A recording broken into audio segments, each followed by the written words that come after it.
I take water. Thank you. Hey y'all, listen, don't be mad at me. I am so sorry that I am tardy for the party. I put a countdown and tried to add the time in there, so I hope y'all saw it. I was working today and look at my face. I was outside. It's just as shiny as it wants to be. And you know when they got you stuck in the scene, can't give it away, but um look at my phone crooked. Thank you. Um, hey, Miss Peggy, y'all come on in the room again. I want to apologize to y'all. I was working today and it went a little bit longer, so I appreciate y'all's patience. Thank you, thank you, thank you, thank you, thank you, thank you for joining Big D Convos. Hey, Symmetry. Hey, RPC. Oh, it's a new person. Hey, Laree. Hey, Miss Lucy. I see you. Let's see who else is in here. Listen, like Miss Peggy said, hit the like button. It is free to do that. Hit the like button, please subscribe, share, and hit the notification button too so y'all can be notified when I hop on here, especially on days like this when I didn't expect to work over the time. And Richie is on his way in. I'm so excited about talking. Listen, I'm so excited to talk to him today. I literally went from one thing to the next, and so eyes here. And hey, Ace, I see you. Am I crooked, y'all? I feel like I'm crooked. Let's see. Maybe that's better. Is that better? And let's cheer. How y'all doing? How y'all feeling? How y'all doing? How y'all feeling? Listen, I'm nervous and excited about Mr. Richie. You know, he be asking them. Hi, T Bird Talks. Hey, Miss Carol Rich. I be that shit. You got your big D, Miss. Oh, I love that. RPC, Real People Consultant. She said, I got my big D mist and it is so divine. Oh, I'm so happy you got it. I'm glad you like it. Glad you like it. Be ready for the Big D body butter to come next because that will be launching next. I see y'all coming on in the room. Come on in the room. Come on in the room. So, how many of y'all got a chance to see the Dr. Heavenly interview? I was a little nervous because you know Dr. Heavenly can be a little messy. But I had a good time with her. I really did. Ah, you love body butters? I'll be that shit. Oh, I do too. Listen, I am a fragrance body girl, beauty girl all day long. I think we have Mr. Skye in the building. What's going on? Can you hear me? I Perfect, can. perfect. How you doing? I'm doing good. Can you hear me well? Yes, I can. Okay, good. Hey, DJ Richie Sky. Hi. I'm How honored are that you came you? over here to Big D Combos with little old me. Well, listen, you back in the mix now. You got products out. You doing your thing. So we might as well have a little conversation. Well, let's go. I got so many questions for you. First of I'm all, nervous. don't be nervous. You know me. How was the time off? How was that? How was your time away from the show? My time away from the show was good. It was good. I stayed busy, and it was a time for me to really like find my footing, reset, balance out my mental, and I thought I was gonna be able to hide a little bit and like just do something, but no, it wasn't that. I was like, listen, y'all talking about me more now. Yeah, so it was a good time. It was definitely necessary and needed. You talked about managing your mental. How did you do that? Because lately, on my channel, and I had this conversation with you too. I talked to you about how to manage your mindset with being on reality TV. And I want to know how you're doing that now versus Um, what you did before. well, I would say in the beginning, I feel like not that I'm going backwards, but I feel like I'm in a lighter spirit like I was when I first started on the show. Okay. Um, And I also have really leaned heavily into trauma-based therapy. Mm. I didn't, once you get into therapy, you learn that there's different types and different layers, and there were some things that I was going through, and I've shared with you in private and public, dealing with domestic violence, that I didn't know that it was triggering old things from me as a kid, Yeah. and I started to shut down, and I didn't even really know that that's what I was dealing with. And on top of that, people didn't, I don't know if people thought about the fact that I was a brand new mom at that time Mm. too. So there's those level of hormones, it's all over the place. And then I'm trying to process a divorce and business up and down. And my dad gets it was a lot. So for me, I realized that I needed to go into a more specific type of therapy. And then I have an amazing life coach that came into my life at a very needed time. Mm. And all of it is owed to God. Really, a lot of prayer. Really getting back into. And I hate when people try to say, "Oh, we want to talk about God," but I wouldn't be here. That's why through that whole time you saw me off, I hashtag but God every time I posted, because even in those moments of healing, it was still hard. So people would be like, how are you still going? And I'm like, all I got is but God in this moment. I don't really know how to tell you what to tell you, but that.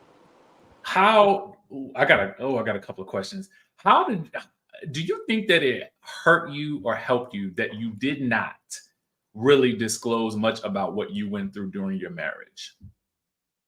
Um, it definitely, in the reality world, it hurt me. It hurt me a lot, but it was a sacrifice that I had to make for my son's future and his mental health. Um, and it's still, I still get people, which I was talking about on Mental Mondays, on another segment that I do on my YouTube, where I was saying it's so funny that some of the comments and some of the messages I get is, we don't want to hear about this relationship. You need to get over it, but we want to hear about your ex-husband. And I'm like, I need to get over this thing that I'm going through currently and go back and talk about my ex-husband. I need y'all to make that make sense.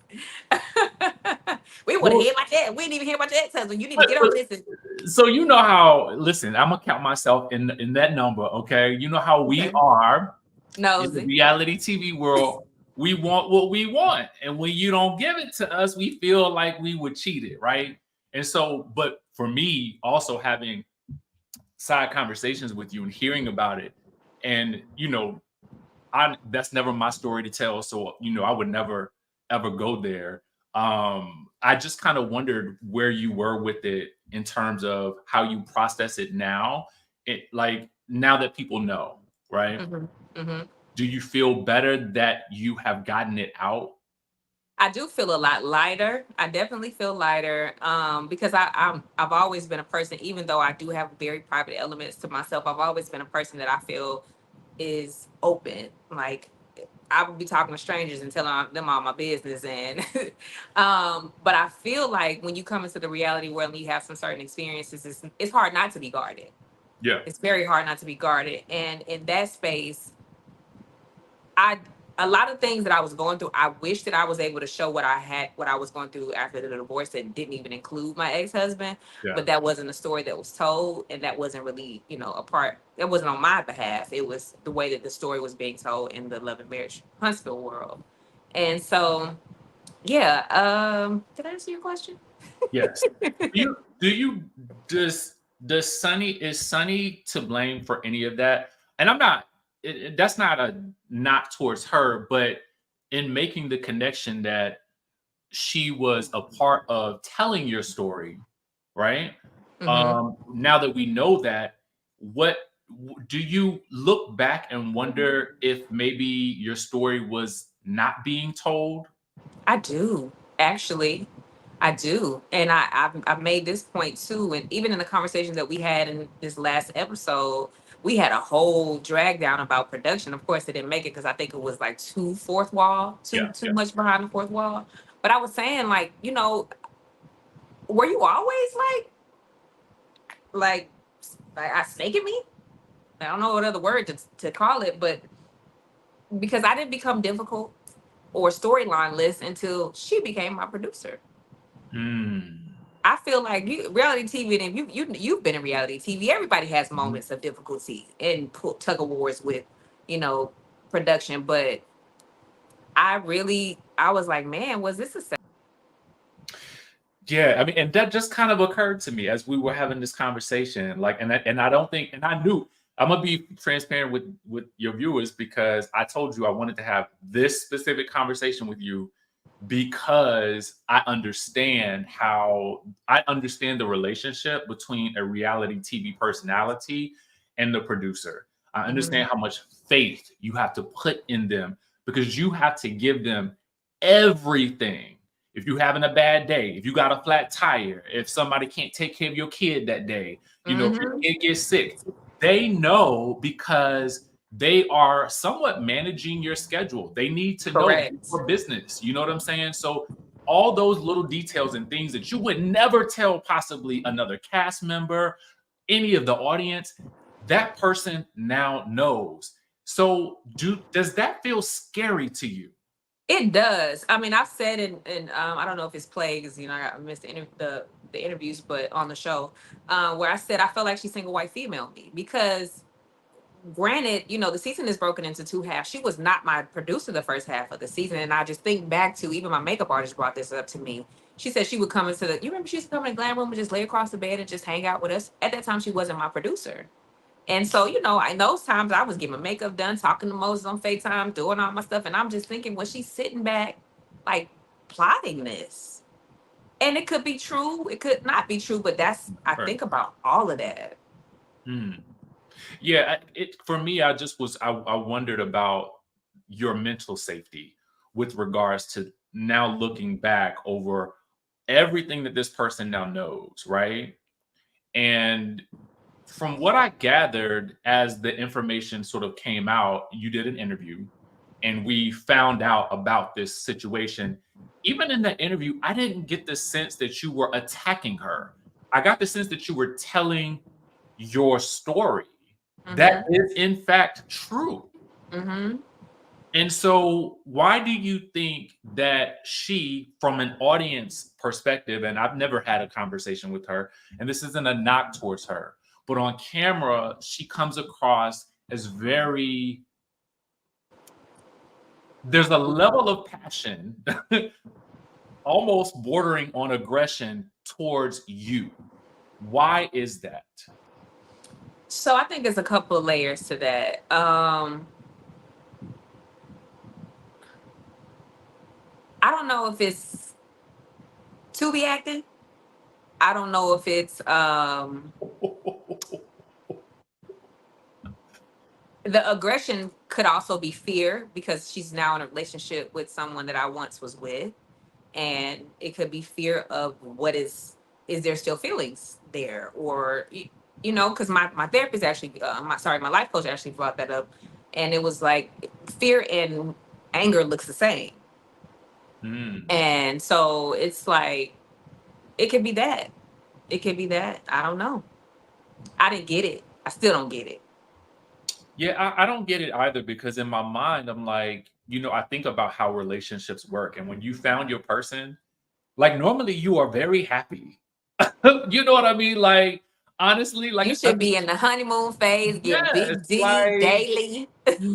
nothing should matter. You know what I mean? Like you get into that, and I know what that zone is. So it's curious to me why a she would choose to, I guess, sort of really talk about you being a And it's side sad chick. too because, this is the same person that watched me cry.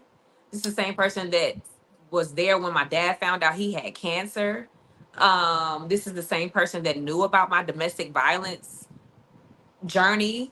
Um, so for me, it's whoa, whoa. Yeah. Do you regret her knowing those things at this point? I don't, because one of the things that I am happy about is, I was silent for a very long time and I was not comfortable with what I was dealing with. But now all my truths are out. All my hidden stuff is out. So yeah, no, I don't really have a problem with her knowing it. I mean, she's been lying all this time anyway. So if she want to come out and talk about the truth, it's gonna make her look worse. of what I was going through. Because I saw an interview where she said something about with Dustin, where she was like, she's always, you know, she was going through a lot. And I'm thinking, how could you say those words and then turn around and attack me when you know that that's the truth? And, you know, she trying to play victim. And I'm like, I didn't play anything. I never wanted that role, baby girl. It just came to me. Because I would also think as a producer, there's a level of, I'm not gonna say the things that I know that I learned while I was your producer.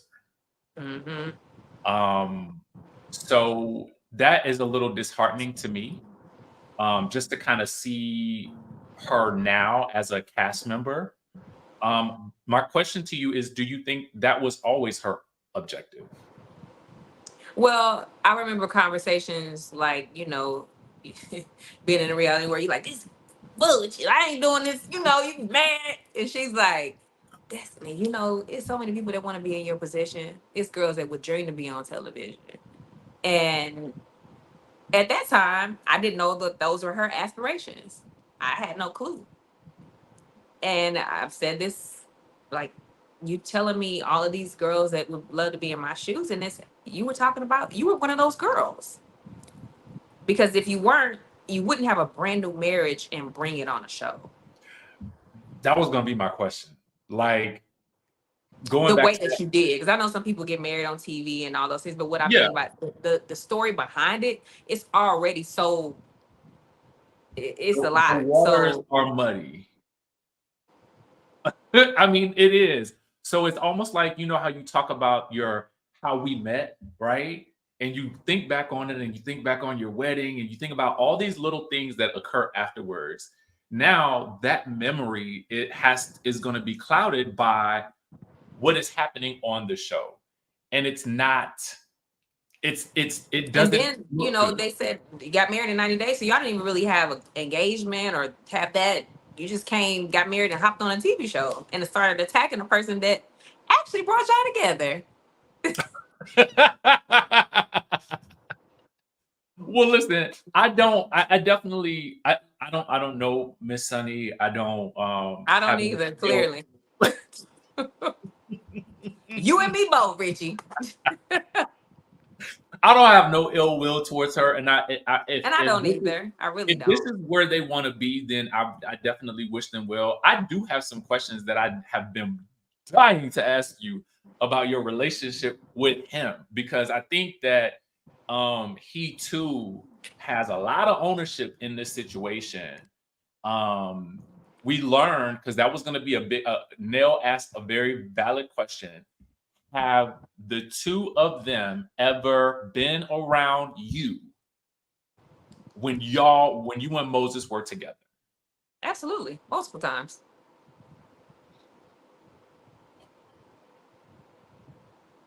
You want me to start at the top? So the first Yeah. time was I mean, you know, we got a little outside bit. of the many FaceTime calls that Okay. Moses and I had on set, and Sunny being in my house or around in glam room. You know, outside of that, physically, Monica's show that I opened up for, she went and got him from the door and gave him his wristband. It's Okay. the first time. Okay. Uh, I want to say the second time was a brunch that I went to with her, and we met her at a store, and I hopped in the car with her. So that's another time. The time that really makes it diabolical is her sitting next to him at my birthday dinner.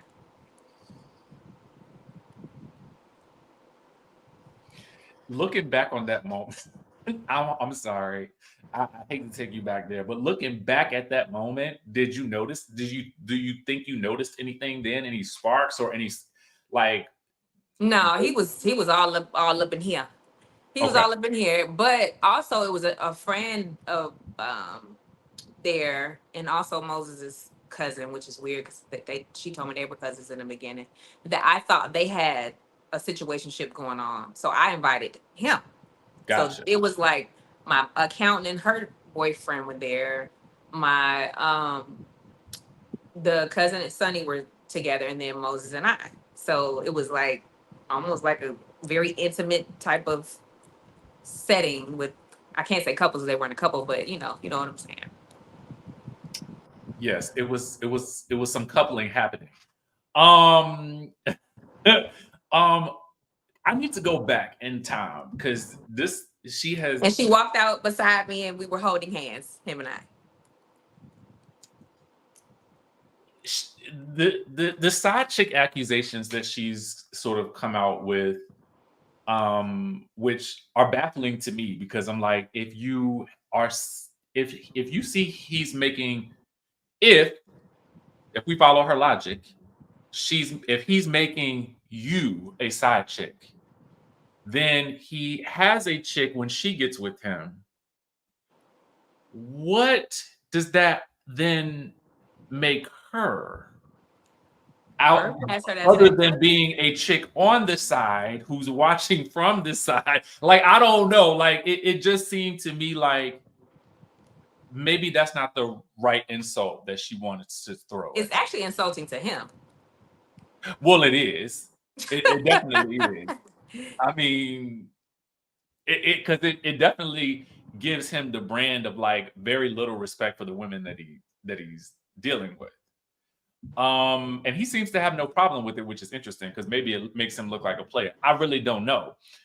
I want to know the timeline for you and Moses over these 15 years because that has come up on the show. And people are really confused. I don't Yeah. understand why people don't understand that knowing someone for 15 years is different from being in relation, contact, or communication. Okay. Like, I've known you for 5 years or longer. That doesn't mean that you and I are in constant communication. Right. So I think it's been over 15 years at this point, but we met how many ever over a decade ago. We dated for a short period of time. I moved out to LA. We lost contact. I stayed out there for about 5 years, 4.5 years. Moved back to the South, moved to Atlanta for a little bit, then moved back to Huntsville, then moved to Nashville.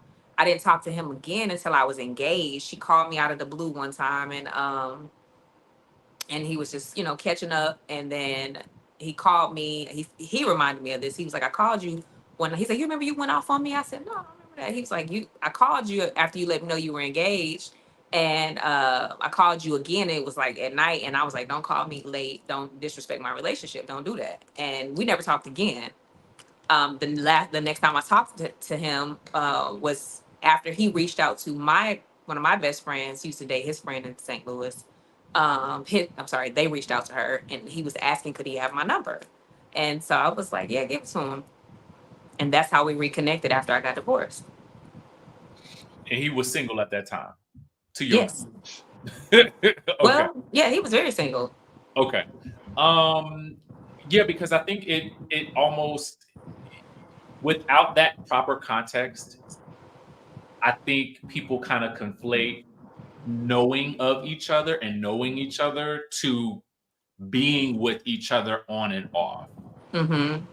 right? So I wanted to kind of clear that up because I think that's important because that adds to this narrative that you were somehow the woman who was a ninja in the night weaving through his relationship past. No, and that's another thing too. It's like that narrative is supposed to be a distraction. It's like, look over here. This is what was happening, but what's happening right now? And it really, honestly, I think it backfired. Like the thought process behind that was to shame me and make people look at me a certain way, and it actually backfired. What was the straw that broke the camel's back in your relationship with him? I would say he stopped showing up as the man that he promised to be. And I was very adamant about not wanting to be in a relationship. I was like, we can kick it like we used to back in the day. But no, he was like, I want a relationship. Like it was like, we together. We go together. Mhm. um, but even with that, it was everything I was going through with my ex-husband and the ups and downs of that. And he was like, I got you. Like, even if you decide to leave the show, I got you. And he stopped having me. And it was like, that's where my focus and attention went to grind mode, supreme grind mode. And yeah, it was really that. And I think it was a time where the straw that broke the camel's back was what he said to me. My cousin said you sound depressed.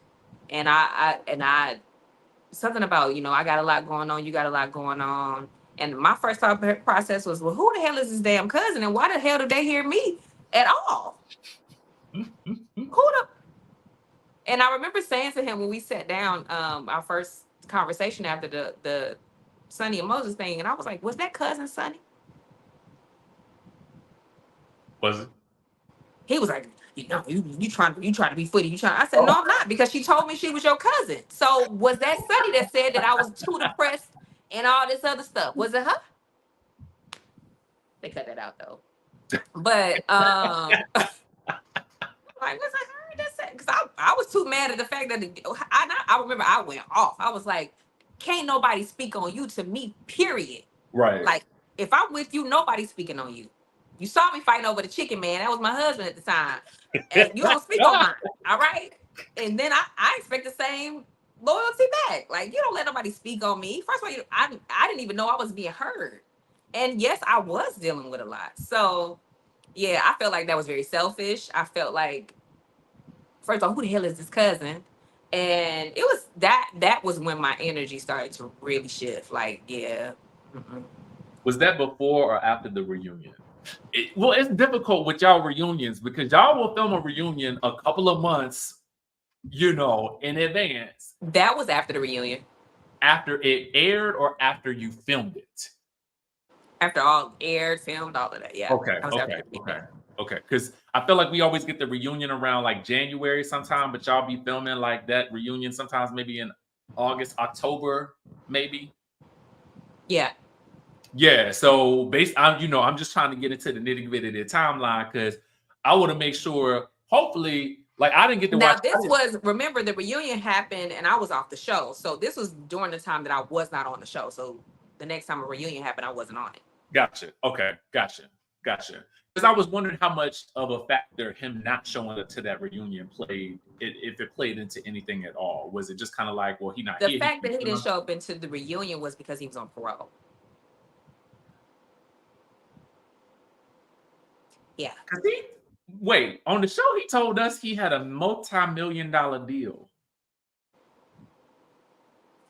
So what had happened was, and then this is a part of the system that I'm not trying to take it for him, but a part of the system, like when people are, I guess you could say, acclimating back into society, those officers can be rough. And he had already been traveling. So when a request was made to come to LA, it was like a lot of pushback.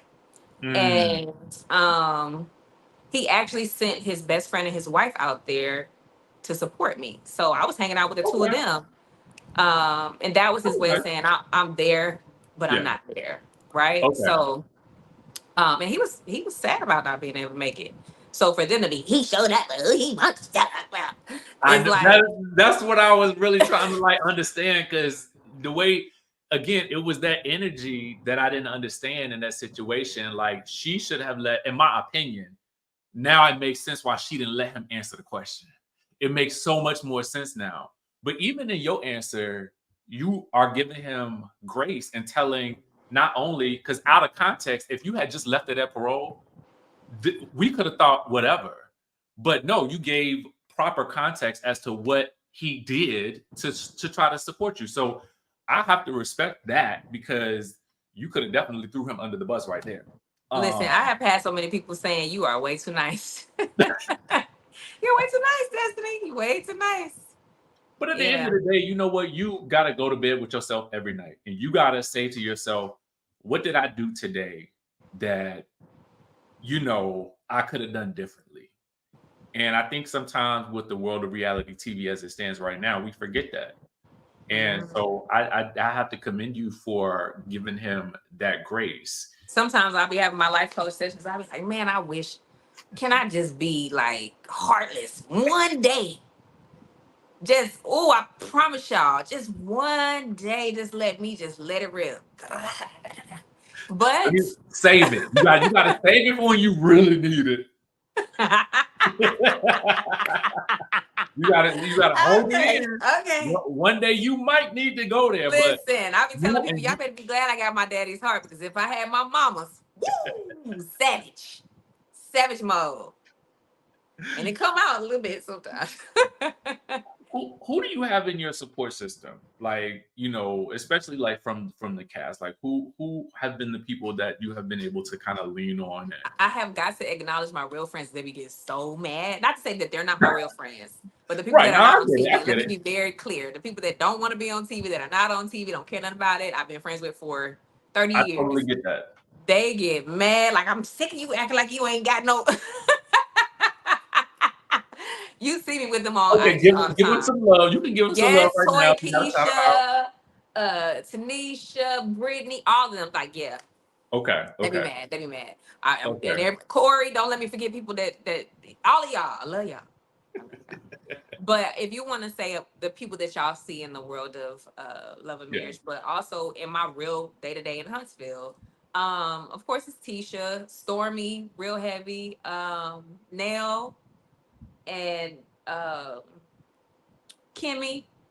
You know, Okay. Kimmy. Then people be like, "Who was Kimmy closest to?" Maurice. I ain't mad at that. I ain't mad at that Maurice, at and she gonna all. tell you Reese. But no, Kimmy, she like I always say, she loved my daddy. Like, she check on him more than she check on me. And because they were going through their battle together, and they would see each other at the Oh, I didn't even treatments. know that. Yeah, yeah. Kimmy was the one that helped me Wow. get the video of us ringing the bell. She was the one that did it because she was there. Wow. Yeah. That is Um. amazing. Mm-hmm. And it also is a testament to how small Huntsville is too. And then, people just always show up. Like, I had a birthday party for Law this weekend, and Tisha came, Trish and Ken came, Stormy came. Martell was supposed to come, but he ended up filming. And who else? People show up. I feel like, if I lean into them or need them for something, and vice versa, we do the same for each other. Do you have to? You probably can't tell me this, but I'm gonna ask anyway. Do you have to encounter Sonny and Moses anymore? I hope not.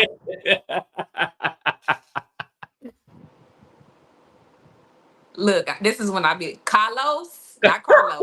Carlos. I hope not. Because it's an ensemble cast, and what I Well, you saw. got to be cast and not guest. Mm. Well, what I saw this week was, Stormy. It really feels like Stormy is operating as a little bit of a bridge for everybody, right?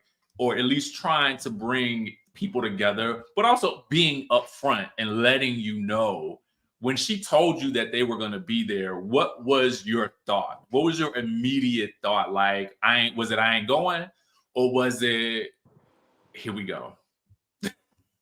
It was here we go. Like, well, y'all ain't got nothing to do in St. Louis. Like, why the hell are y'all here? Wait, they're not in Huntsville? They don't live in Huntsville? They're from St. Louis. Oh my God! I thought they lived in Huntsville. No. I mean, I That's heard why all people the like songs. Destiny. She desperate. She keeps talking to these people. Like, these people come to my city where I live at and come to my job to talk to me. Come on. I knew y'all referenced St. Louis. I thought, and this is what I thought. I thought that he had lived there at one point in time, but maybe he and Sonny, as a producer, lived in Huntsville, and they ended up getting together, and that's where they lived at. So that's why I Oddly thought it made. enough, there's a part of the crew that's from St. Louis, which is how I think Sonny became a part. Not even how I think how Sonny became a part of production. Okay. My ex has always, and he's from St. Louis. He's always been from St. Louis, or lived in St. Louis, and it's just one of those weird things. So they got to travel to come and mess with you. You said it, I didn't. But But I did say it though. I did say it too. See, I didn't know that. I didn't know that. See, these are clarifying questions that I'm sure the audience didn't know either. I mean, I'm sure actually because the Love and Marriage Huntsville audience, they be knowing everything. Let me Too much they be knowing sometimes. way more than me. Okay, I got to give them that credit because they do be knowing. I want to ask you a sensitive question, and I would have asked you this had I beat you on the live, but I want to ask you this question, and it's a real question. If you don't want to answer it, you don't have to. With having to go as a result of things that you've experienced with your ex, you've also had to, go to jail. Yes. How does that? How do you process that? Because it is public when it happens. And for me, just as somebody who knows you, a little bit like outside of the TV, for me, I'm like, okay, before I talk about this, is she okay? Right? Because I got to talk about it, but it'd be like a weird position because I'm like, my due diligence, I'm trying to do better at is reaching out to people because if I can, then I probably should, right? So I'm trying to learn that as I go through this whole situation. And this is just me having a real conversation with you right now. Mm-hmm. How do you deal with that when it happens? And how do you, because I watched you maneuver through this instance. And what I watched is your engine didn't stop. Mm. What motivated you through that process? And how did you navigate it with everyone with all eyes on you in that moment? Well, I think, me trying my best to honor keeping that part of my life private for that to be made a public situation, it forced me to start speaking on things publicly. Right. And I think that was a release for me actually, because it was like all this stuff is going on and I'm not really talking about it, and people are constantly trying to drag, me for a situation that they don't really know the details of. That move right there to me was when it first happened, I was like, yeah, okay, this ain't real. Like I tell the story. Martell was the one that told me, and I was like, boy, I hung up on him. Like, boy, get off my phone. Because he's like, you on Crime Stoppers, and I'm like, that no, and I hung up, and then he called back, and he was like, my cousin just told me like he checking your messages, he sent you the video, and I'm like, I looked at it and it said, specifically, uh, Destiny Payton Williams is being accused of by her ex-husband, and I'm like, okay, all right. And it's funny because I had a already scheduled meeting with my family attorney because he had just reopened the divorce again. And so it was already scheduled. So I went to her. I was like, oh, by the way, I was on Crime Stoppers yesterday. So what am I supposed to do? Because I don't know nothing Mhm. about this stuff. I ain't never been in trouble before, or even have to deal with. I've never been in court so much in my life. All I had was speeding tickets. Right. Well, I did community service, so I don't have those no more. But and so it was just like, man, I had been through so much and I had to just keep going. And before, when things would happen with my ex, I would shut down. And it was hard for me to get back on my feet, like as a businesswoman, and it just took all my energy. I was just a mom, like I was just a mommy. And then I realized that I had no balance and I wasn't, really being a woman. Like I was searching for the person Mm. I was before I was a mom. Like, cause I was traveling. I was you pick up. I being sweet. I remember the time my dad called me. And I was like, I'm in sweet. And he lost his mind. Um, and he's like, what the hell you doing over there? You ain't tell nobody. Yeah, but I really, and then I realized even before I got into trauma based therapy, I was like, I'm searching for somebody that doesn't exist anymore, Ooh. and I'm fighting Ooh. with this energy that it's not even enough to sustain. So I got to figure this out. Like I got to Yeah. balance this out because I had already given so much and depleted myself in Hmm. my relationship with my ex-husband. And So when I really figured that out, that's when the switch went on. Like grind time, grind time. And no matter what's thrown at me, because when people want to either be right in their idea of you, or when people want to keep a narrative or create a narrative of who you are, what you are, it's almost like they will stop at nothing. And having those things thrown at me, I couldn't afford literally as a mother, as a daughter to shut down. So the engine had to keep going. The engine actually had to rev up. Mm. I want to commend you for that, because you said something I think is that I've learned in recent years is like, when you go through something traumatic, you do search for that person that you used to be. And it is such a disheartening or rude awakening, but it also can be a beautiful thing when you realize that that person no longer exists. They don't. So who is the new person? Hmm. Who is the new person gonna be? And I just have to admire you for A, being willing to talk about it, because I hadn't planned on asking you that, but it occurred to me, and I'm glad I did, honestly, And now. thank you for checking on me. I appreciate you. Absolutely, absolutely. Because I mean, at the end of the day, I figured I had a feeling about what it was about, but I something told me to just check in and just say, are you okay? Because I felt like that's the least I could do. Um, Sorry. I didn't even look at it. I'm not even looking at the comments. I'm in it. Okay. I'm just in it. I'm Shout out with to you. all the people watching. Um, Moderators, moderators. no, listen, I appreciate seeing them, because I wanted to make sure that I was like purely focused on just what I wanted to ask. I told you I didn't even watch your interview with Dr. Hemmerly, because I just wanted to be our conversation and nothing else. Um, what is next for you, Destiny? I mean, we know that you're currently filming. I, I don't think that's a surprise, is it? No. Okay, Well, I okay. don't know. Maybe it is. I don't know. Oops. You might be filming. I don't know. What else is going on in your world? We know that you've got product, you've got music. What else is going on?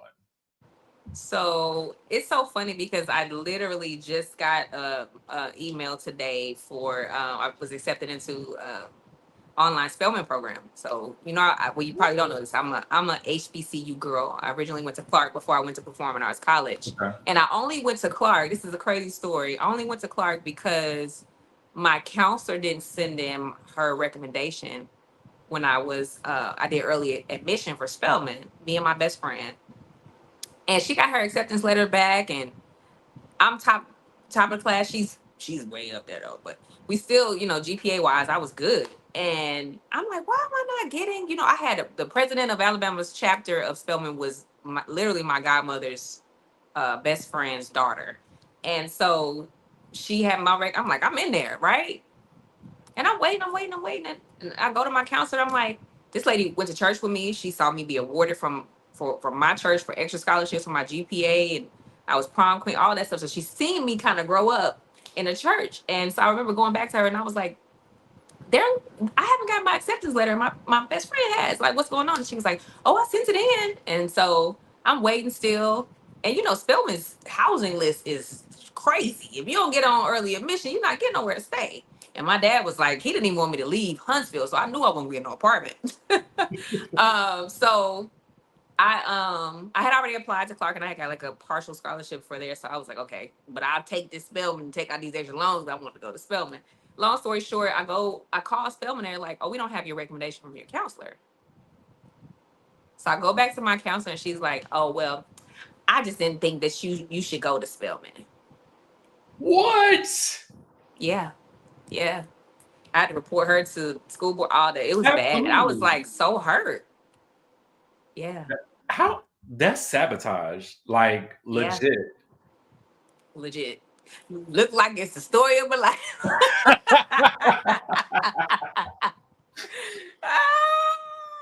But Well, I listen. say all that to say, look at God, because I just got my acceptance to do this program with Spelman, and I am so Okay. excited about it. So yeah, that's a part of my Congratulations. work. Because I've always been I'm like a cool nerd. Like I've always loved school. Yeah. So to be able to add that little element into it, it motivates me in a different type of way. I just got a new workspace, so I'm in there like literally creating scents. And one of the spaces, like, it's so cute. Y'all get to see it on the show. Maybe I shouldn't tell it too much, but anyway, one of my friends, she has a boutique there. She's like, "Girl, you got this whole place smelling so good," because I'm like, you can smell it throughout the building. Well, Yeah. the level that we're on. And so I'm doing that, and I'm taking care of my baby, which is it's getting funner. That's not a word, but before Okay. I was just getting my tail kicked, but it's getting fun. And just being mom, hanging out with my dad more. We were actually going to Detroit in couple weeks to a 90th birthday party for my great aunt, and just living, really. And I'm really focused on this brand. Like when I tell you, I'm excited about this fragrance line and the candles. Like I'm really excited. Like the first time I talked about the candles was with you.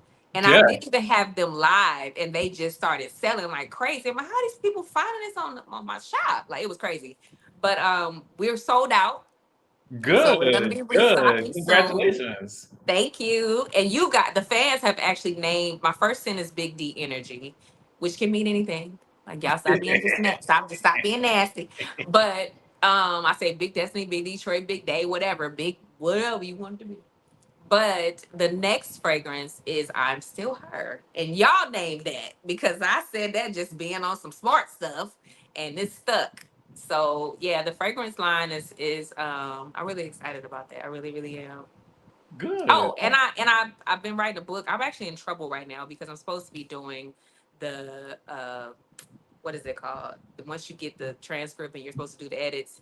Yeah, they're like, yeah, we know you're taking your time, but we need you to, Girl, let me hey, tell you, get it in writing the there. book, the edits to me was like, I, Because you have to relive what you wrote, right? So you're like, well, you gotta. It's just a lot of rewriting, right? Like, and how do you rewrite something that you already felt like was good? That was my thing. Like, I was like, wait, I write well.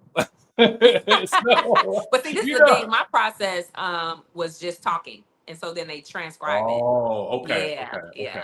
yeah. So is the I think that's even more difficult because you're not writing like you're writing, you're just talking. Exactly. You gotta go back in and edit that. And then so much has happened. So it's like I gotta write another book. So I have that going on. I'm also working on some projects, filming some things.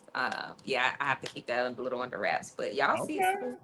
I okay, talked about it on if you want to find out, go watch my interview with Duchess and you'll see okay, okay. on the Unbreakable on my podcast. Oh, I did see that when I was scouring the YouTube. Yeah, yeah. So yeah, I'm over here just I'm back into creative mode, which I missed, and that was the biggest part of me that was missing.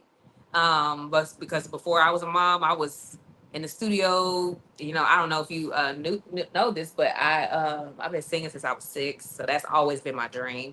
And then I was an intern at Dallas Austin Studios, Dark is what it's called.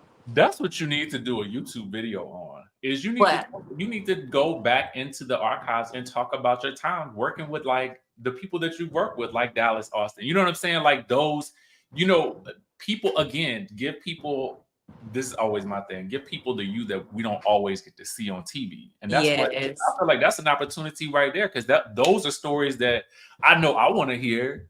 I got some stories from working. I was an intern, and I Okay, listen. like that. We want to know that. Listen, I was outside. So We yeah, want I to go know through these that. I things. talk about people don't know this. I had an independent record deal when I was in college, and yeah, I went through all of that, and then getting into acting and being on sets with multiple people. Like I talk about, I've talked about this before, like meeting Chad Boseman and him being one of the nice actors I've ever been around, like literally so nice. And even before, God rest his soul, he got sick. Like I always talked about how he literally would stop in the middle of a scene and, are y'all all right over here? Like, I need to get them some water. I'm like, this is the star. Like he's worried about us. Um, but yeah, even when I got my first principal role on Spider-Man, and it was speaking, but my speaking part got cut out. I was a mom at the bus stop, and like living in LA and being on sets all day and being around all these people, like just on the grind. Like, I, yeah. I had my LA days as well, so I understand. I get Listen, and LA gives you a different type of hustle. It's like when you're there, the grind is different. It's different. Like I was hitting that pavement every day on set somewhere or singing somewhere. Yeah. So I'm that I think I'm that gonna brought me save back my to me comment too. about that though, because I feel like people that come from, this is no shade to no, I feel like it's people that grow up on the West Coast, right? Like mad love for them, right? But then I feel like some people come to LA and they want to get to places by association with other people. But then Mhm. some of us, we get out there, we used to grinding, we used to working. So when we get out there, we like hitting the pavement. It ain't about who know who. It's about what I can do, right? Yep. You know what I'm saying? So that's a little bit that And that that gets you farther, I think, just yes. my experience, because I literally, I don't think when I was with an agent and I was doing like bookings and doing background work, which is how I got my SAG eligibility. For people that don't know, that's Screen Actors Guild. That is a prestigious honor.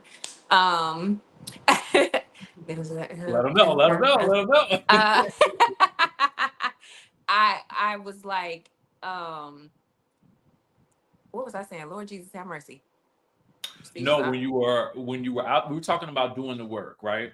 huh. And really the advantage of going out there and Oh, putting and in grinding. Yeah, yeah, like putting in I that was grind. on set, I want to say no less than 3 or 4 days out of the week. I was always working. I was always on set. Always on set.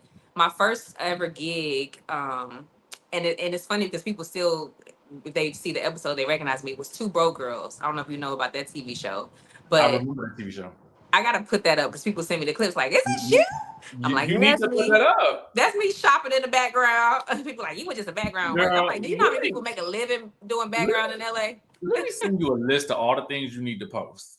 Okay? Okay. Because you, you are allowing people to miss out on things that are I'm a, amazing. You know what I'm saying? That's why I tell people, like, every time you don't talk about your experience, somebody's missing out on a blessing that you didn't, because mm, you didn't give them your testimony. yeah, yeah. But it's funny because I've been talking about this stuff since I've been on TV. I guess here and Well, there, I guess I sprinkle it out. But listen, you're yeah, gonna send me the list you and I'm gonna gotta. go I always back say in this: time with Destiny. if you on TV, you gotta probably mention something 8 times Eight, before the eight, audience gets it. 8. 50, 11 times. Yes, 50, 11 times. But no, I really have been on the grind, and I had to find the balance of being a mom because it was like, even sometimes now I get caught up in the like, I just want to be, let's sit at home, let's do, Yeah. these little booklets, and I had to find the balance because he wants to get out and do things too. So yeah, I had to get back to, I'm back in, I've been, people don't know, I've been in vocal lessons privately, getting back into acting classes because you got to keep sharpening that tool. You do. And even though people don't hear music from me, doesn't mean that I'm not still working And on again, me.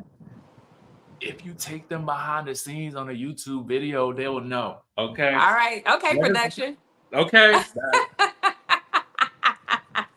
Oh, somebody said post my testimony.